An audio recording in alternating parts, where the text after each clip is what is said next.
Sarap. Ang sarap ng kebab nila guys. Ayan, isa na lang na natira. Napakasarap ng kebab. Pisto.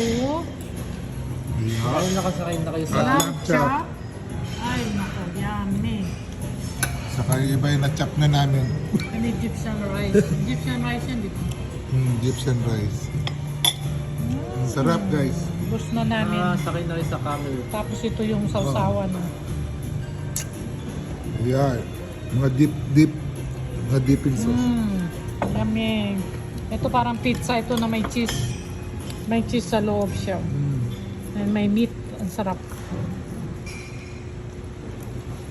Ubus na namin na guys. Naubos na isang Parang dinaanan ng bagyo. isang inaano ng bagyo. Gutom. Straight from work. Nagutom ako guys sa sobrang busy namin kanina.